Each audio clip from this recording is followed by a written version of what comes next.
everybody, this is Mrs. Martins, and today we're going to go over how to multiply radicals. So when we multiply radicals, if you look at my example here, when I take, for example, the square root of 2 times the square root of 6, you multiply the radicands together, and then you can simplify from there. So let's jump right into example number 1. It says multiply and simplify if possible. Here I have the square root of 3 times 5 plus the square root of 30. I'm going to perform the distributive property and get 5 square root 3 plus the square root of 3 times the square root of 30 is the square root of 90. So notice the 5 and the 3 didn't make 15 because the 5 is not under a radical. Here we got 90 because both the 3 and the 30 are under a radical. And now we simplify. 5 square root 3 is simplified as far as it can, but the square root of 90 can be simplified using 9 times 10.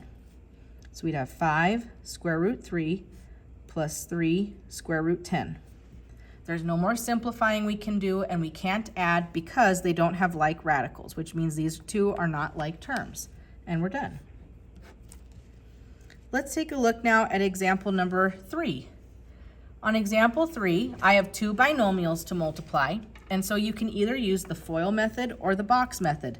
I prefer the box method, so I'm going to go ahead and draw my box in this lower corner here. Copy the first binomial on the top and the second binomial on the side. The square root of 3 times the square root of 3 is the square root of 9. Then we'd have negative 8 square root 3, positive 8 square root 3, and then negative 64.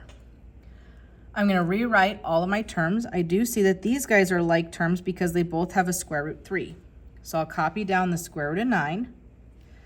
8 square root 3 minus 8 square root 3 would be 0, so I don't need to worry about those terms. And then minus 64. The square root of 9 is 3. Minus 64 would give us negative 61. And you're done. All right, let's take a look at another example. Let's look at example number 5. On example number 5 here, we're going to get with that exponent outside, we actually have 4 square root 3 minus 1 times 4 square root 3 minus 1. You've got two of those. Again, two binomials like on example number 3. So I'll go ahead and create my box. So 4 square root 3 minus 1, 4 square root 3 minus 1, and then fill in our boxes. This would give us 16 square root 9 minus 4 square root 3 minus 4 square root 3 because I'm multiplying, and then positive 1. Again, I do see some like terms right here. So I'll copy down 16 square root 9. Negative 4 minus 4 would be negative 8 square root 3 because I'm just combining like terms there, plus 1. On this first guy, we have the square root of 9, which is 3, so we'd have 16 times 3 minus 8 square root 3 plus 1. This gives us 48 minus 8 square root 3 plus 1. 48 plus 1 is 49 minus 8 square root 3. And you're done.